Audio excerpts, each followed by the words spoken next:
Welcome, everyone, to the New Media Show. My name is Todd Cochrane. We are here at Digital Hollywood for a special New Media Show Live. Of course, I want to welcome my co-host, Mr. Rob Greenlee. We got a great show lined up for you today. So, Rob, do you want to introduce our guest? Well, actually, we should just let them introduce themselves, shouldn't we? I suppose we could do that. Sure, Todd. So, it's great to be here at Digital Hollywood. It's wrapping up. This is the end of the conference, but it's been exciting having podcasting come to Digital Hollywood. But yeah, go ahead, Todd. So, Tyler, you want to go ahead? Sure, I'm the one holding the guest mic. I'll do it. I'm Tyler Moody, VP and GM of the WarnerMedia Podcast Network.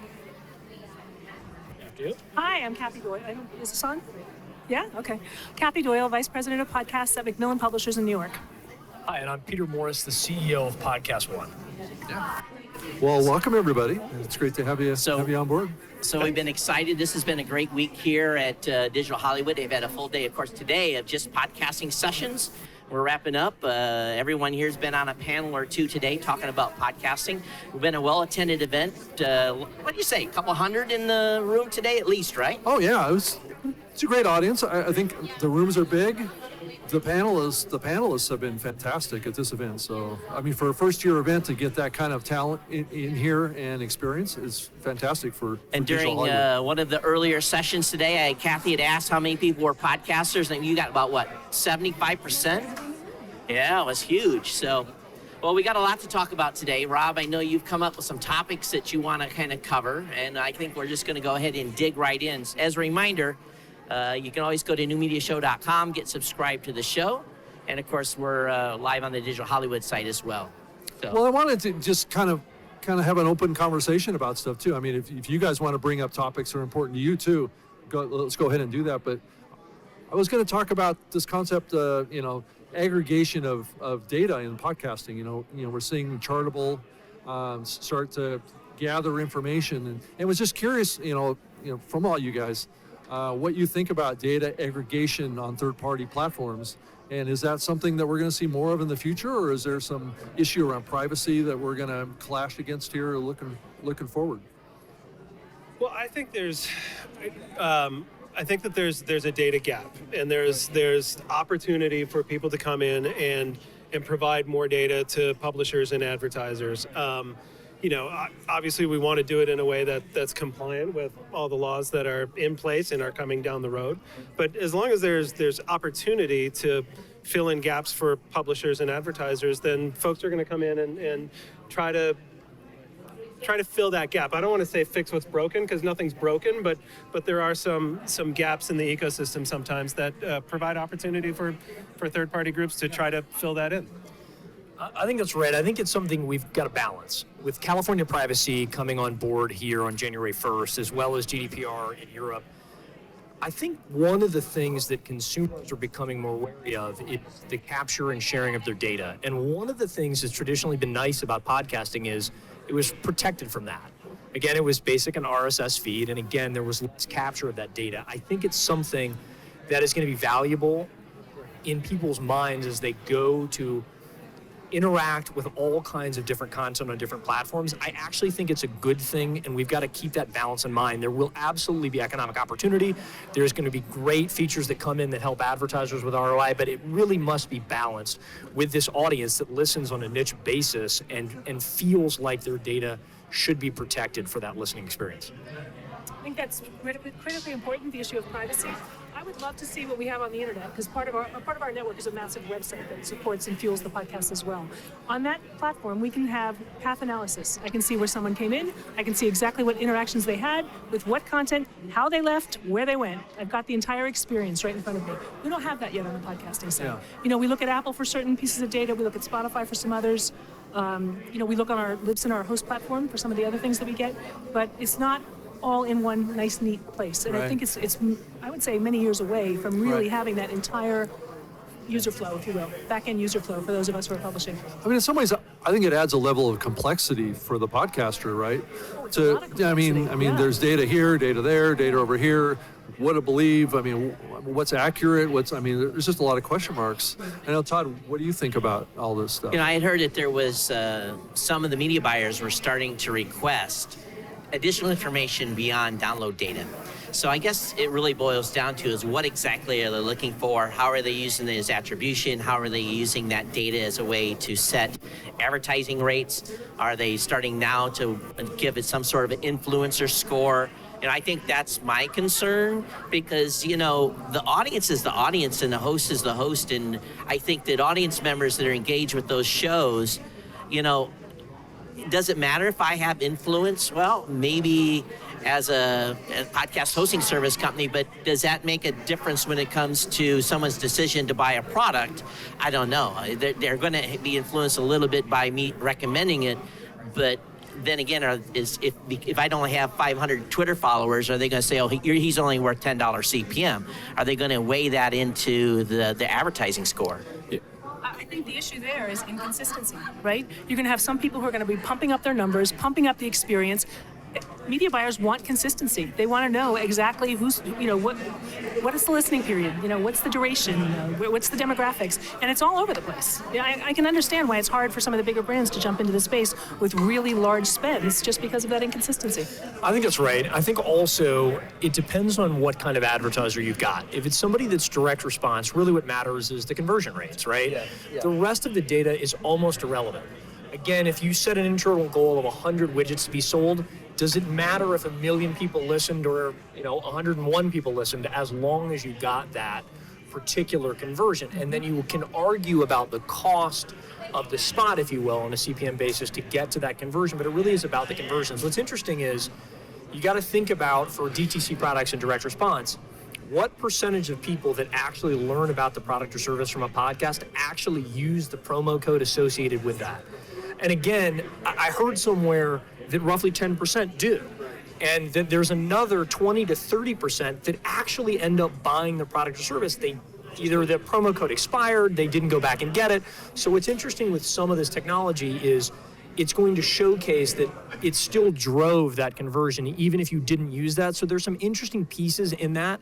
But ultimately, I do think it really is just very simply about getting that connection with the host. Because if you saw, we released it at the IAB this year, the study with Edison around super listeners, and those are people that are defined as listeners who listen to 5 podcasts a week.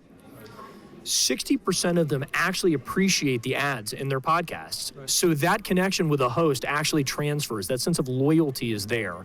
And that's incredibly valuable in this media. And no matter what you do in the standpoint of capturing data, the foundation of joy and loyalty and appreciation for these advertisers and the value in hearing this podcast is so strong compared to any other form of media that it needs to have a slightly different set of rules because it's just different.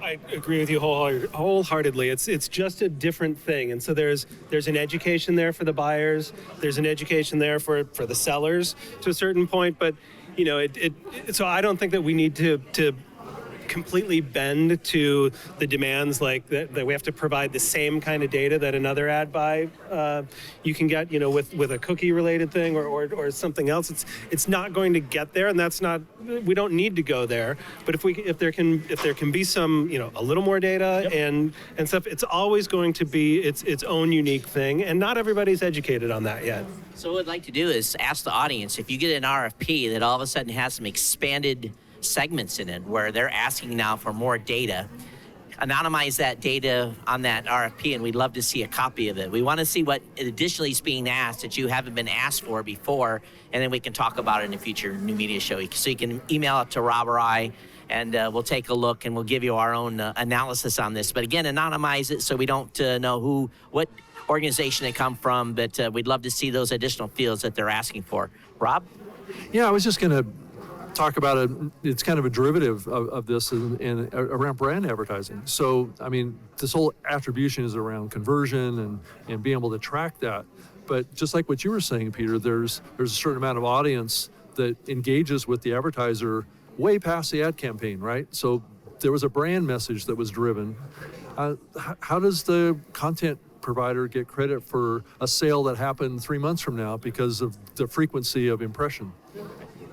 Sure. I think it's a great question, Rob, and that's the right question. I think when you look at the digital landscape, and keep in mind these are averages, so take them with a grain of salt, but 0.5% of people on the low end state that they've ever purchased a product or service they learned about in a pre-roll advertisement on YouTube. 0.6% on Snapchat, 0.9% on Twitter, 2.9% on Pinterest, 3.1% on Instagram, 4.7% on Facebook, and the two biggest are 7.6% and 8.9% on Microsoft Bing and Google Search.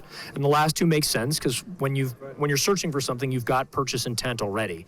The industry average in podcasting is 61%.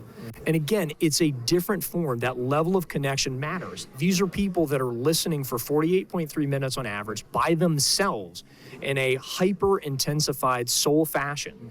And their retention of ads, their commitment to those products or services is really big. So when you look at how these things should be adjusted, one of the things I would tell brand advertisers are, don't worry about the data as much. It works in the DTC DR space, and it will work the exact same way with really powerful reads from talent. Right. It works. That's why these DTC companies, in many cases, have really been chipping away at the market share of these traditional brands. They've been eating their lunch, and they have been the first to adopt podcasting because they saw the cost efficiency of advertising in this medium. So you can fight over the level of attribution and the data that you need, or you can realize this just works for those companies. It really has. Every mattress company, MVMT watches, ZipRecruiter, again, you name it. These companies that took advantage of it, they have really taken market share from these traditional brands, and traditional brands need to get into this. Right. Why is the perception then that podcasting continues to be held at a higher standard, higher measurement standard? It's almost to the point of insanity, because you look at radio and you look at TV and they do this, they come up with some hocus pocus number on what it drove for sales, and then yet podcasting we're held to this much higher standard. It's okay, but to me, I'm like, why have we been driven into this sponsored link mentality, right? The banner ads. I don't think it's mentality, right? that entirely. Yeah, right. I think a lot of it is just because it is such a new medium. Buyers are concerned, they're confused, they want the consistency we just talked about. To me, I worked in digital media back in the late 80s, early 90s. We built the internet. I was on the team at WSJ.com. We had the same concerns from digital advertisers back then. It's going to evolve, it's going to change, it's going to shift, and it's going to get better. But for now, I think people just need to, a lot of people are afraid of the medium. They don't know it. So, and they have good reasons for being concerned. And is there some other advertising, I've been thinking about this for like the last 10 years. Is there some other advertising model that podcasting needs that's so different than what we have in traditional media, more about engagement, right? And I don't know how we do that, without diving too deep into privacy. Yeah, I don't think you have to change it all that much. I mean, or change it at all, really. I don't know that there's a completely different model. I think it's education, consistency, trust. It's going to those things. I mean, I work for a pretty large TV company, and I tell people inside all the time, like, well, how do we know people didn't get up and go to the bathroom and leave their TV on? Like, what are we telling those people? But it's obviously TV advertising's been around a long time. People trust it. There's consistency to it. They understand it. We're not there yet with podcasting. And I think it's what Peter said. It's the results. Yeah, it's the results. That's what matters. Yeah. But to your point, it's exactly what you said, Todd. It's something that's accepted. How radio's measured and traditionally been measured it's crazy. It's insane. But it's very easy, and it's standardized, and it's accepted. And I think advertisers are looking at that. But the other part about this that's important is every major digital platform has created their own sandbox of rules. How you measure on Facebook and the dashboard they give advertisers is entirely different than what you see on Snapchat or Twitter specifically. Whether it's duplicated uniques, whether it's unduplicated, whether they're products that allow you to skip the ads or not. It's all kinds of different data and measurement around that. Again, I think to your point, because podcasting is new, there's this push-pull where you're trying to push and test and really make sure this is real. And that's why the point that I really want brand advertisers to understand, this works without a shadow of a doubt in conversion for direct-to-consumer brands. Otherwise, they wouldn't spend $1 advertising here because it has to lead to sales. Yeah. And none of us would be here. So it absolutely does work. So worry less about trying to track every single piece of it. It, without a shadow of a doubt, works better on a cost basis than any other form of media. We get, I mean, honestly, it's amazing the response we get. Grammar Girl did a campaign for Mr. Clean, what are they called? The things that clean this, I don't know what they're called. Anyway, people started to tweet at her and said, you talked about it from a very personal experience of using that to clean your shower. I had stuff in my shower I couldn't clean for 15 years. I used that product because you told me to. And guess what? It cleaned my shower. We get that all the time. The engagement with the hosts and the level of genuine endorsement for a product, you can't get that in any other medium. So, I mean, Todd, you keep raising this topic, and I do too, about how do we get more shows in the advertising game? You know, I mean, the big brands and the big advertising agencies just want to buy big shows, but how do we get more shows involved here? Because I think, that's how we're going to grow the revenue of the medium. And I've said this for years and years and years, that we, have 100 different campaigns worth of data knowledge that shows that the small shows actually perform better than the big shows because they're more intimate with that audience. They often know a percentage of the audience by name. It's just kind of crazy, but it's just the way it is. But yet the the DR, the brand advertisers, everyone's kind of ignored, the 90% of shows that are out there that are left to be monetized. So I think when you're a totally valid point, but it's still a very manual ad process. And you think about all the script back and forth and approvals and talking points and the amount of people hours that go into putting a host read into a show with a smaller audience. I can understand where an advertiser would be like, well, I need a bigger show. But there's also a different way to look at it. I go back to the beginning when we were doing 500 shows on an ad buy. Everyone had the same ad copy. Everyone had the same promo codes. It was like I don't want to say Three Musketeers type thing, one for all. Basically we all went together as a group, and the ad campaign measurement was performance was based upon the collective, and if the collective did good, we got a renewal. And I think maybe that's what's missing, is everyone's used to doing one-off with each shows and having to go through this big manual process that really doesn't need to be done, especially if you're delivering, let's say 400 shows are delivering the same amount of volume that 10 of the biggest shows would have. Why go through the expense of creating 400 ad copies? Let's do one promo code. Let's get her done. Let's move on. But the media buyers are so hyper-focused on cherry-picking shows and saying, oh, that one didn't meet performance, yet they can't get in. They do it in network TV. They'll buy 20 shows, and they'll look at the measurement across 20 shows, but yet they won't buy 400 podcasts. It's mind-boggling. They will now, but it'll be show agnostic, because they're going to use dynamic ad insertion. You're not going to know who the host is or the show. It's just going to target that demographic. What you lose when you do a campaign like that on such a large scale is the personalization too. I mean, that's the beauty of what our hosts bring to the table. I have an ad operations person. It is her full-time job to look at every single script, make sure it's custom tailored to that host. If there's questions or things she thinks the host can do better that are not covered in those talking points, she goes back and she asks and she pushes and she says, Monica would do a much better job positioning this if you let us rework this copy this way. If you let us talk about this kind of a topping for the English muffin than this topping. We do that, and we do it because we know our listeners and the hosts, want to deliver the best possible experience. So you're talking about, it's kind of two different things. But at the same point, we did that before, where we trusted the host. We followed up. We made sure we listened to the copy. We provided feedback. So I think it can work both ways. But you know what's going to happen? The media buyers, to your point, are going to go through every single one of those host-read ads, and they're going to say, this one, mispronounced the name of the product. This one didn't quite get the promo code right. It could have been an I. It could have been an O. I mean, they're very savvy at that now. They get it, and they'll ask for make goods on every one of those. Yeah. You're right. And that's where I come in, and I'm the hammer, and I come back to the host and said, okay, you screwed up. You owe me one. So, it goes two ways too. The thing I want to add that you guys are right on is there's a piece of this that's the element of control. So I worked at Funny or Die for a long time, and part of what we did is we created brand entertainment on behalf of advertisers. They would come to us and say, you're the expert in this field. You're authentic. You're able to relate to the millennial audience that we want organically with something that's built around the product or service. Now, we're going to trust you to do this. 50% of them would tell us up front that they trusted us, and it would actually follow through. Some of them would demand that we do it their way, even after telling us they came to us because they don't understand how to do it. But the only way that I can see to scale that is to go to that point of trust. you're reaching out to 1,000 podcasts because you're right in that your conversion percentage might be really good. If you're a vegan bodybuilder and you've got 40,000 listeners, but 10,000 of them buy that vegan supplement, that's an incredible conversion and your ROI is amazing, and that's a smaller show. But how you do that is to wrap all of this up, give them the copy, and allow them the freedom to make it come alive and trust them to do that. But that's a difficult thing to let go of control. Yeah, it is.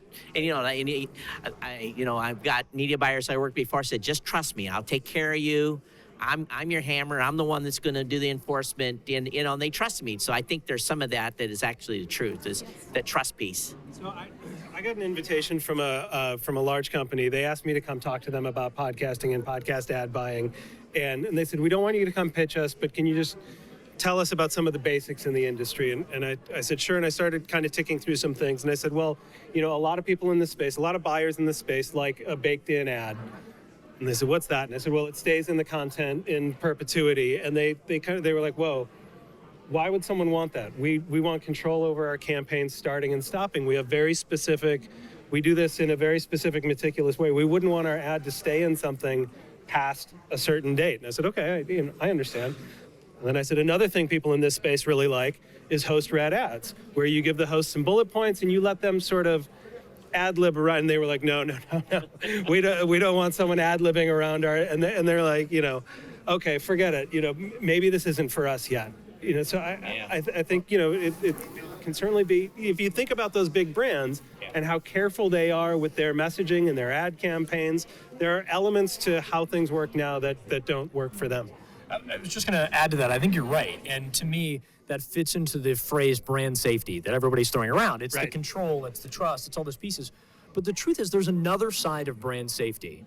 And that is, if you are not safeguarding your brand and DTC products, and these brand new companies are willing to do this and they're taking your market share, that is not you protecting your brand. So there's two parts of this. Didn't you? Yeah. A little bit. But again, I think that's really important because, again, you look at all of these disruptors, and they're the ones that are willing to do this, and they are absolutely carving away at these companies who are afraid to try that. And it is so important for them to come in because the difference between this and what we saw with digital video, which was just a scale game in pre-rolls and banners and everything else, is the conversion works here. It does. All of the data, all of the DR companies, all of the DTC brands, it works for a fact. So these companies need to start evolving and doing that and being willing to let go for that and live to these baked-in spots, of course, and let go of the freedom to allow for the ad-libbing so it resonates with people. Yeah, for the record, I agree with you. I was just playing devil's advocate. So I want to kind of change text a little bit here and talk of targeting. Stuff and get all of your guys' thoughts on, do we really think that spending a lot of effort and doing a lot of IP targeting is worth it in the long run? Does it actually work? Does it produce enough ROI to make it, to justify all the effort that it takes to do targeting based on IP in the face of, the growing climate of privacy? And then also, maybe there's some data that shows that it's maybe not worth it. I don't know. What do you guys think? I'll start. I think that it's a tough question to answer. I think for some it works. We've done campaigns with local car dealerships, right? So Southern California Toyota or something like that. And that makes a lot of sense because if you're geographic targeting specifically, because think of psychographics. Oh, psychographic targeting. Right. Again, I think it can work in some instances. I think it is expensive and it definitely can take away from the value of that host-read spot. And because we know as people adopt one podcast, it becomes part of their daily ritual, they will often go back and listen to older episodes. And if it's not a baked-in host read, you're missing out on the value of that. So I think it can be for geography, psychographic sometimes, but I still think the most value, without question, is that host-read baked-in spot. Right. I think the jury's out. I mean, I think for some people, there's going to be a different level of effort to it than others, and I don't think we know enough now to say that it is going to work or is not going to work is, as I said earlier today, some of it's also a scale thing. So, you're gonna have to clearly raise your prices if you're doing all this effort to target someone, and at a certain point, like I said earlier today, like if you're looking for female auto intenders between 25 and 32 in Tulsa, just drive the car to her house, because that's probably going to be more effective than running your targeted campaign. Because what you're doing is you're slicing and dicing your audience into smaller and smaller subsets to sell to advertisers that want to target that subset, and it's like. But that's going to be very valuable over time when we get to scale. And and we look at a platform like Megaphone, they've got the iHeart inventory. So for them, it might make more sense. Can we actually do it with all these privacy? Well, that's what I was just going to say. crackdowns, I think technically the capability is obviously there. I think when we have the audience, scale will be there. But I don't know. The whole GDPR and privacy thing, I don't know how the industry is going to solve that. I know platform by platform, maybe there are ways, but you can't target without the IP address, and that's going to be. That's the key. How's someone going to opt out? That's the key. The approval is how do you determine whether somebody's opting in or opting How are we going to out? do that? That's Can we the fix question. that today? It would be great if we Todd, could. isn't that for you to fix? Yeah. First of all, I'm not going to do any IP targeting, so I'm already on the case that we're not going to do that. So, but I think as a podcaster and knowing my audience, I know who my audience is already. I know that.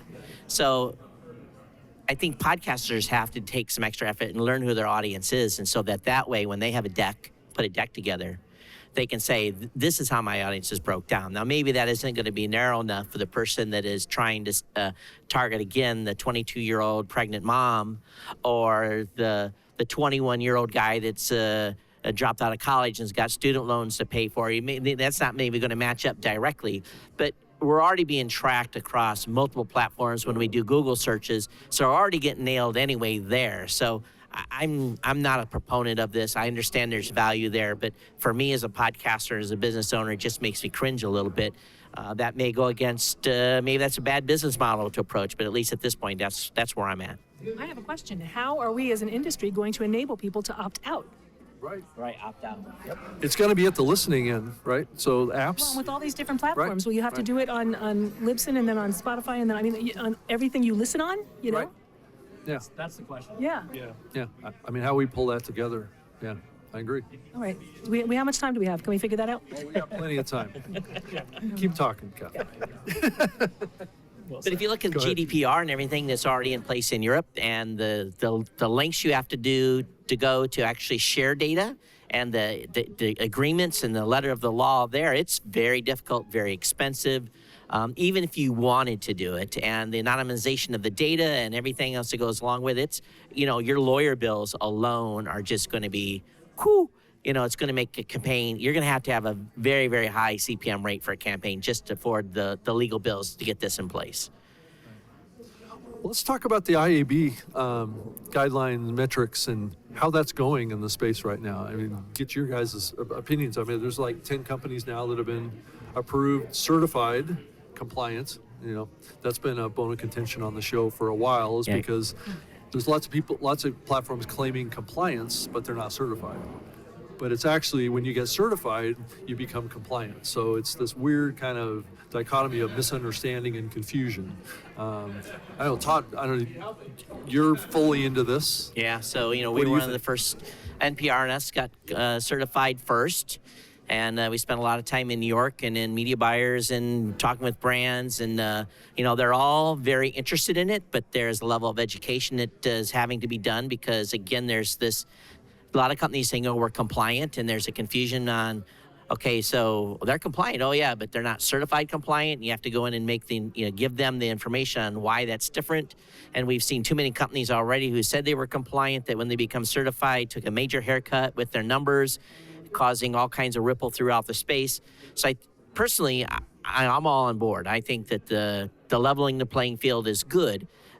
It's only really affecting, at this point, probably DR, but DR already knew what their performance was. So I think what hopefully it's going to accomplish is allowing the brand advertisers to be confident that the data they're getting is across the board straight, and the brand, this is what we really did it for. We did it for the brand advertisers. It's the consistency that Kathy was Yeah. talking about. For someone new to the space, and they talk to one group, they talk to another group, they see all different kinds of numbers.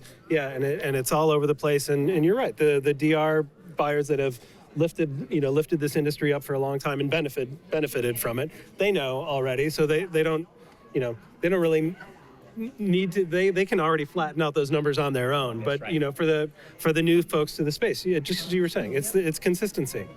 It's amazing too. Every question we've talked about ties into these same issues. Privacy, data consistency, technology, they're all interrelated. We've got, as an industry, some, heavy work to do. That's right. That's what I was going to say. It's not that simple, right? I think one thing everybody should know is that the certification processes can take a while, and it's also expensive. I mean, this is something that they charge you for. So this isn't all, again, nothing against anything, but it's not simply a pro bono or altruistic thing. It costs money. You're a part of this. You got to get certified. You do this. But I don't think it's that simple.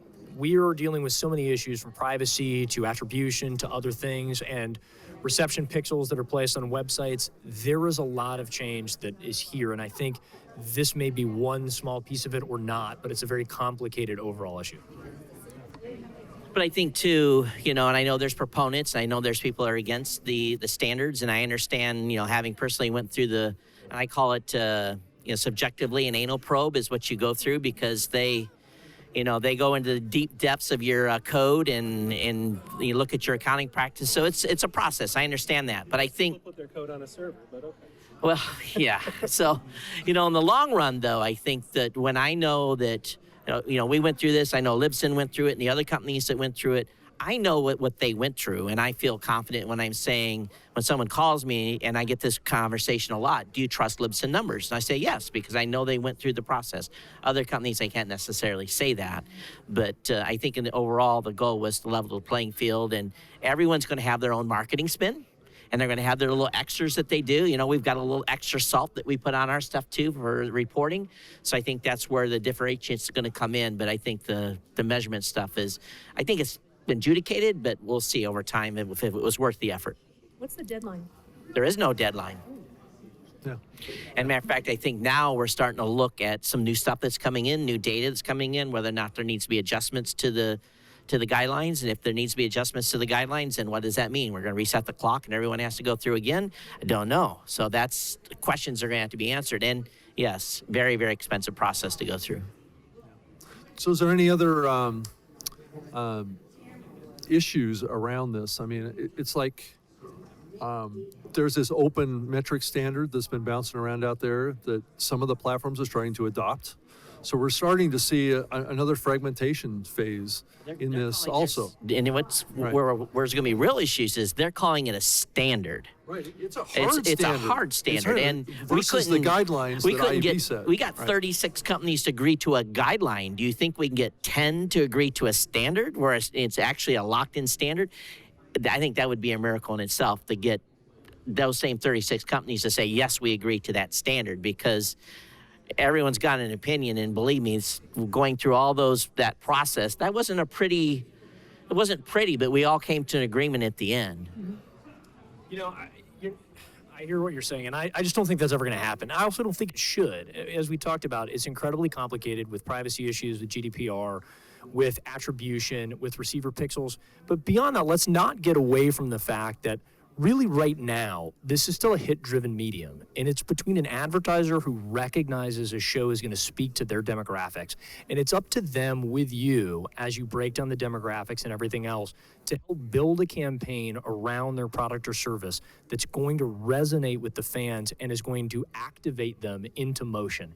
And that really is what the core of this is, and I think we're at this interesting inflection point for the industry where we're trying to figure out which way that we go, but ultimately we can't lose sight of really what the value is for the audience members, what the value is for the hosts as your partners, and what the value is to these advertisers, specifically in those live reads, and the fact that those work no matter what else is going on in the background.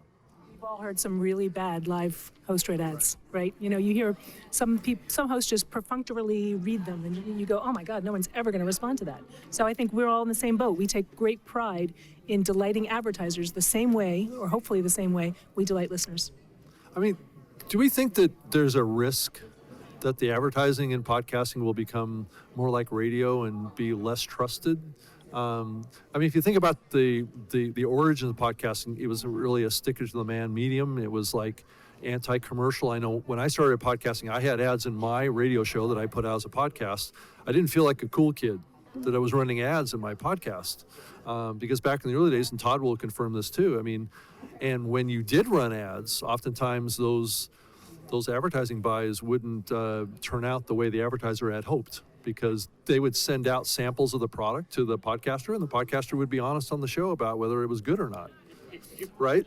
They would bash their advertisers, right? That doesn't happen anymore. And I guess part of that concern that I have is that trust. I mean, that's what's at stake, is the trust with the Campaigns listener. all the time, for that reason. We want to be genuine. The answer is yes. There's a risk of it. Yeah, of course there is. I mean, it's still a very special ad experience. Tom Webster calls it a special snowflake in the ad ecosystem, where people trust us. They trust the hosts, and even brands that aren't getting host reads get lift from being associated as a supporter of a show. But yeah, of course, there's a risk of us. There's absolutely a risk of us screwing that up. I agree completely, and I'll add to that. It's entirely possible. But the other thing I'll tell you is, if you look at that super listener study, only 25% of people think there are too many ads in podcasting, compared to I think 64% in radio and television, or something like that. And while 49% of people see that there are more ads this year than there were last year, we've got a lot of run rate on that side. But beyond that, what's interesting to me about podcasting is it's the only form of media right now where, since the early days, the sort of OP, the original podcasters, they created this expectation from listeners that in order for us to bring you this podcast that you care about for free with very limited commercial breaks, you need to activate, mobilize, and ultimately be monetized at these end destinations for these products or services. It was this reciprocal relationship. And I think that honesty, even when we're doing lots of these reads, comes through. In traditional radio, you might have 16, 18 minutes of commercials. In podcasting, you're going to have 4 or 5, maybe 6. It's a very light load, and this expectation is different in this media, this honesty. So we got to be very careful not to screw it up, and God willing, we won't. But I also think that the consumers are going in with a different set of those expectations than they are compared to anything else that you consume. You know, if I look at my own show and being the OG, and, I've had an advertiser, the same advertiser on my podcast for 14 straight years. And when I tell my audience, hey, we're a little behind this month on GoDaddy conversions, I need you to step up because we got to keep the lights on, they do. And it's one of those, and I don't try to, roll the siren every month, but I encourage them to share with their friends and family members, so that's how my perspective is my audience, hey, I'm delivering you value. If you can drive someone to using a promo code that I have, great, that's going to help the show. So I think from my perspective, that's how I operate. But at the same point, I also know show ad load. Every podcast is different. I've never done pre-rolls. I understand that there's a lot of discussion in the space right now on how valuable pre-rolls is. But for me, I want to get in and start talking to my audience. I don't want them to be annoyed. And I do the ad a little bit in. But at the same point, I've known from experience that if I go to a three mid-roll ad load, my audience starts to go down. I lose people. So I go back to 2, the numbers come back up. So every show is different. 3 breaks or 3 ads within one break? 3 ads within a show. So I don't do 2 ads in a row. I do like early on, mid, and near the end, I'll do a 3rd ad. But if I do a 3rd ad, I start getting hate email. People start unsubscribing. So I think every show has to figure out what their ad load is. When I hear shows saying they're doing 2 pre-rolls and 5 mids and 2 posts, I'm like, wow. Really? That, to me, that is not podcast. That's radio. And I just can't imagine going to that heavy of a load. But some shows can support it. Well, Todd, I mean, you do a lot of live read stuff, and it's typically pretty long reads, right? So I mean, what's the duration that you're currently doing? 2 minutes. Okay. Yeah. A 2-minute read, or right. maybe a minute and a Right. half, or maybe sometimes it's 30 seconds. It all depends. But but I only run one ad spot too. So, my regular listeners that have been there for years and years and years, I'm sure they fast forward through. But there's a whole science to it as well. I'm doing it for the new people that have come in the show. It's not necessarily for the people that have been listening for 5 years. It's the people that are new. I think the ad experience needs to it needs to be in the tone of the show. It needs to fit the show. You've found the sweet spot for yours, but in terms of is it radio or is it podcasting? If someone's listening to a time shifted radio show and they're used to hearing 18 minutes of ads an hour and now they're only getting 6, it's audio content that's published over an RSS feed. And it has more ads than maybe something that's, born in podcasting, but the ad load is something that listener of that content has come to live with, I guess, for lack of a better term. But so I think it's content specific. You have flexibility. It's your own show. Right. Your listeners, your sponsors know you. We don't have that flexibility to some extent. We're mid-roll sold, so we have to, typically the campaigns that are bought on our shows are bought on other shows as well. So it comes back to the consistency we were talking about before.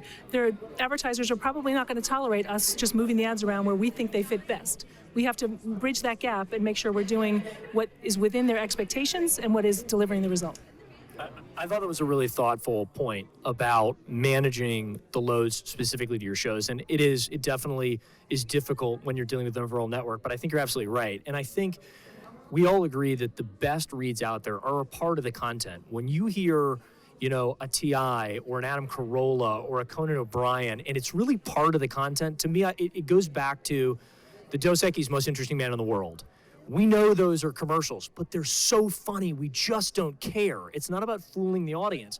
It's fantastic. It's great entertainment, and you derive value from it by itself. So I think the more you can lean into it, the better. But one thing I'm curious to learn about from you guys, and I'd love to get your perspective, is for the first time ever, I'm hearing from advertisers that their definition of pre-roll is changing. I'm hearing from some advertisers that they're looking at pre-rolls as something that is occurring in the first 5 minutes of content, which, by the way, I think is nuts. To me, a pre-roll by definition is something that occurs prior to the launch of content. So I'm just curious, how do you feel about that? Well, I call that an early mid-roll is what I call it. So, Yes. I mean, I think it's a better definition of what it actually is, right? And I firmly believe in it. Todd's been doing it for years. I'm not a big fan of pre-rolls. I mean, I think it's like throwing a stop sign up. But that's my point. What is a pre-roll? To me, if you've got talent who's doing 3 minutes of content, talking about what's going on in the world, their point of view, this is what's happening on my show, giving you some sound bites, and then you do your first read, that's not a pre-roll. That's a mid-roll. Yeah.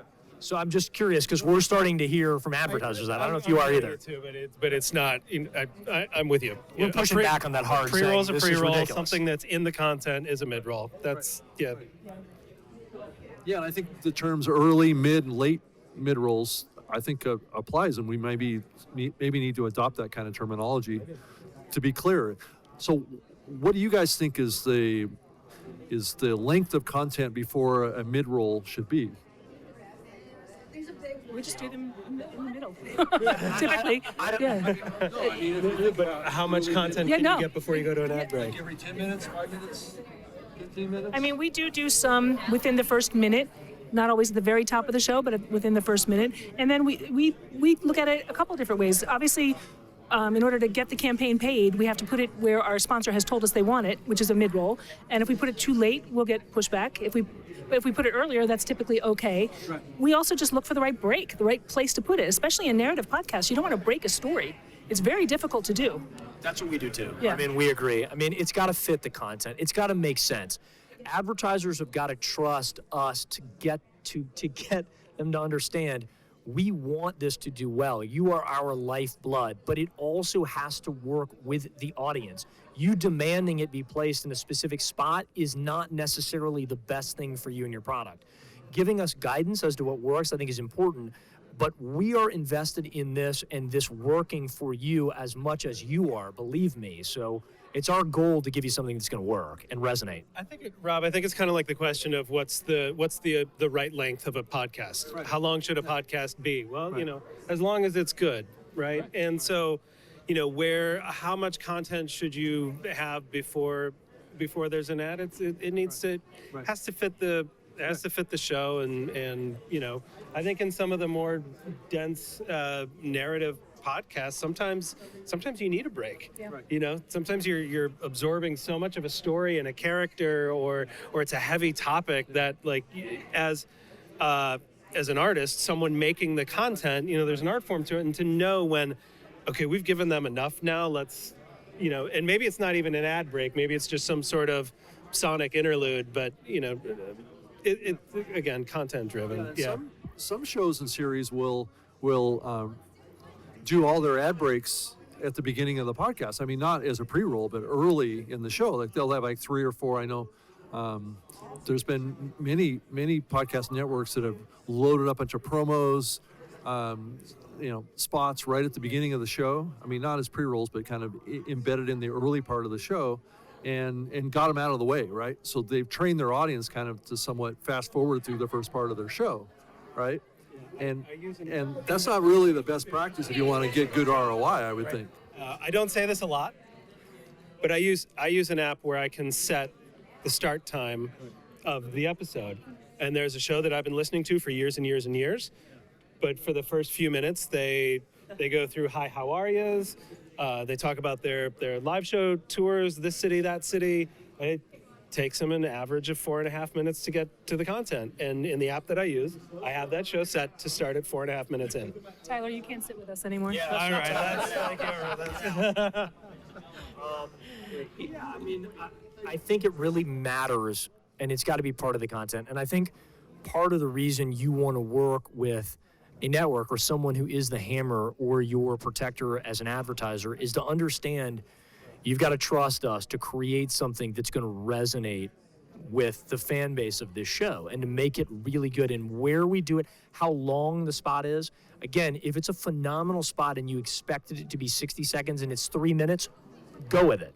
If it's a phenomenal spot that's organic and authentic and it happens to be 57 seconds, that's what it is. It just needs to be great and actually perform for you. And it's my show's like, you would probably listen to my show, you'd probably set it to 12 minutes because the first 10 minutes is not about tech news. It's just about me, what's going on, what's been happening, the ad spot, and so you'd go, Todd's not going to start the content to 12. And I have listeners that do that. But I also catch them at the other end. I say, hey, don't forget. I throw it in there somewhere. Don't forget. I think I still hear their ads. I mean, yeah. I listen this particular show. I listen to the mid rolls. I listen to the post rolls, and later on they're saying, don't forget, we're going to be in this city, that city. I tell them, don't forget about the sponsor. Go back, it's on the website, click the link. I hit them because I know they've advanced the first 12 minutes, missed the ad. Yep. And so I always hit them at the end or somewhere 3/4 the way through. Let's see if we can get hashtag Tyler ruining podcasting trending. No. To what you said, Peter, I think a lot of times I can't get that message conveyed directly to the agency, to the advertiser, because it's such a giant game of telephone when you think about it. It starts with the product manager at Procter & Gamble or whatever. It trickles down to their agency, to their marketer, to their creative director. Then it goes to mid-roll. Then it comes to us. Then it goes to my ad ops person. Then it goes to my host. And if the host has something really valuable to say about the campaign, a lot of times it's really difficult to get it back all the way up that food chain. That's where we go back to talking about buying, 400 shows at once and having 400 upstream, downstream. I'm going to give you a really good example of this. I tell this one all the time because it's my best. I've got several. This happened to be Thomas's English Muffins. They came in, they wanted to buy some campaigns on our shows. It was really important to them. Sorry if anybody's listening from Thomas's, but it was really important to them that we talk about nooks and crannies, understood. It's a white bread product, non-GMO, but it's a white bread product. And they wanted us to talk about butter. So I have a nutrition diva. She's an opera singer, but also a registered dietitian and a fabulous expert, true subject matter expert, book author. She knew she could sell her audience on Thomas's English Muffins. She says everything in moderation. It's something you do once in a while, but don't top it with butter. Put almond butter on it. Put, smush up some blueberries or hummus or something like that. We knew we could introduce new people to Thomas's English muffins who were so rigid in their dieting and their eating that they would not typically take that as a treat or even eat it. We tried to get that message back. We couldn't do it. So that happens a lot. Really hungry right now for a warm English muffin with melted butter in it. Oh, man. So, what do you guys think about hard brakes versus soft brakes? And is there a risk of us running into an issue with the FTC around clarity of advertising versus content? I hope not. I mean, I really do, from a content standpoint. But it all goes back to me to the Dos Equis most interesting man in the world. Right. Again, if you saw a 5-minute adventure with the Dos Equis most interesting man in the world, you know that it's for Dos Equis. You're not fooling anybody. It's just really entertaining. And my hope is that anybody who comes in and looks at one of these hosts really talking about why the product or service benefited them or why they used it, or a funny personal shared experience around it. Again, people are educated enough to understand what this is, especially when it has a promo code, especially when you're thanking these people at another place in the podcast. Again, as we all deal with this, certainly it's an issue in digital and social media where influencers are posting something without clearly identifying it here. But the difference is if you've got someone saying, again, I, for my own business, needed to hire somebody, and I found Jessica, and she's amazing. She's so funny. She has revolutionized my business in this way, and I found her in ZipRecruiter, and I've got to tell you, I can't thank them enough. I've been working with them for years. They've been a part of my podcast, and they really helped me find Jessica. That's not the expectation and understanding of your audiences should be clear, I hope and believe. Yes, but you believe that. There's a lot of people out there who aren't sort of differentiating that or presenting it in a way that is credible. I do think we may face some FTC regulation at some point because there are going to be people who abuse the system. It's not going to be us. Maybe Tyler, but No, I'm not. You guys are ruining that one. You guys are ruining that one. Todd said no pre-rolls. Let's get Tyler fired. I'm interested that you keep bringing up, you're talking about a couple things with ad experiences. Obviously, the power of the host-read ad in podcasting, but then you're also bringing up the Dos Equis most interesting man in the world. And this is something that I really want to see come to podcasting. Host-read ads are always going to be powerful. It's always going to be, perhaps the cream of the crop in terms of advertising. I think I remember seeing Ed McMahon sell Alpo on The Tonight Show. Host-read ads are a powerful thing. Clearly, the Dos Equis powerful or most interesting man has been a powerful ad for you. Sure. Is that kind of campaign going to come to podcasting and be effective in podcasting? First of all, let me just add in. Dos Equis comes to my show and sponsors my show. I am sponsored by Dos Equis. I'm going to be proud to say that to my audience. I'm not going to have to worry about any clarity. My audience is going to know. I've tried to get Red Bull to be a sponsor of my show for years. And I probably sold more Red Bull because they're not my sponsors, because I've complained about them not being my sponsor. So, if Dos Equis comes to my show, my audience is going to know they're my sponsor. Does Geico ads qualify as creative ads? What do you guys think? Are you talking about what you see on television with the Geico? Well, I mean, it really some of it in podcasts. Some of it's really funny, and I think it expands on your question there. And the answer is yes, I really do. Yeah. I think every brand should be looking at creative storytelling specifically. There are so many brands that have a human touch point out there in different stories and the universe out there. I mean, again, we all know Tom Shoes. And Tom Shoes, if you're not familiar, if you buy a pair of shoes, they donate a pair of shoes to a child in need. I think that's remarkable, or person in need. But where does the story go? Who's the person that receives that shoes? What walk of life do they then lead? Where does it go? And I do think that podcasts are the perfect ways to explore that.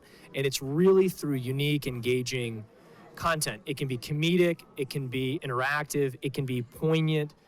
dramatic storytelling, but I do think brands are going to want and need to play in this space to engage with their audiences. And great, you're going to need a couple things for that. You're going to need real trust from brands. You're going to need really gifted storytellers, and you're going to need networks that can truly handle distribution and promote and get, if you will, earballs to this. Because what makes this different right now is distribution through digital video is ubiquitous. You can have a great producer create your content. You can pay for amplification on Twitter or on Facebook or on Snapchat. You can't really do that in podcasting. It's one of the things I think that is good. So working with a network like yours or mine or yours, I think is important for those brands as they look to do that. But they're going to have a great degree of trust in allowing that to happen. I think that's brilliant. And, to the point that started this discussion, as long as it's disclosed, and it doesn't cross a line where you can't tell if it's an ad, or you should be able to, you should know that it's been paid for. Right? So I'm going to pose a question. Does podcasting need radio, or does radio need podcasting? Need. I mean, I don't think either needs each other. They can both coexist and grow. They can both benefit from each other. I don't. I think need is an interesting word there. I don't know that either needs the other. I will slightly disagree. I think that we've seen radio contract. I think the radio audience that listens to talk radio for something like NPR, right? So our chairman said on a panel today that is maybe the one area where the radio audience and the podcast audience for NPR blend together. But for most places, it really doesn't. They're distinct audiences. But I do think the reason radio needs podcasting is this value of time that people are now looking at. They're very conscious of it. So for me, I can tell you in my own personal experience, I've really stopped listening to my Pandora or Spotify playlist or channels when I work out. I'm not just turning that on and working out. I'm now listening to a podcast that makes me laugh, that entertains me, that informs me or educates me, because it's me being conscious of the value of time. I'm working out and getting the benefit for my body and then also for my mind. And I think there's a shift that's dramatically happening with people. And I don't think that podcasting needs radio for that. I'm not quite sure how radio fits into those pieces, but I do think radio is going to need podcasting in those places, because you're going to start to see music be more used for shared experiences and when you're alone, and that really valuable moment of that alone personal time on your commute, when you're mowing the lawn, when you're cooking dinner, when you're working out, that's going to be used for different things. And so, does podcasting need radio? I mean, let's think about that, right?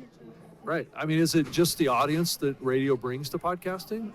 Is really the value prop there? I mean, sure. There's a lot of listeners. We've talked today at the conference about how more people have not listened to a podcast still than have, and radio's got a massive amount of listeners. Right, so sure, I think podcasting could absolutely benefit from moving that audience. We're almost out of time, so what I want to do is each one of you 30 seconds, pitch, and contact information. Okay, Macmillan Podcasts, quickanddirtytips.com. I'll keep it simple. You want to go next? Really good. WarnerMediaGroup.com/podcast, and I'm Tyler Moody. You can find me on the internet. Like it. And I'm Peter Morris, the CEO of PodcastOne. We're at PodcastOne.com with 300 of the top podcasts that are out there, from Adam Carolla to Shaq to T.I. to Caitlin Bristow and so many others. Please check us out. Thank you, Digital Hollywood, for giving us the option here to live stream here at their event. And of course, we want you to go over to newmediashow.com and subscribe to the podcast. Just click that subscribe button, whether you're an iOS user or Android. Get in there and get subscribed to the show. And, of course, send us your stickers. We're doing our sticker exchange. You can find the information in the show notes. I'm Todd at Blubrry.com or at Geek News on Twitter. Rob? Rob at... Rob at RobGreenlee.com on Twitter. And I can also... My email address is robg@libsyn.com. So you can find me there. Well, thank you for tuning in to the New Media Show Live. We'll see you next time on the New Media Show podcast next Saturday from the regular studio.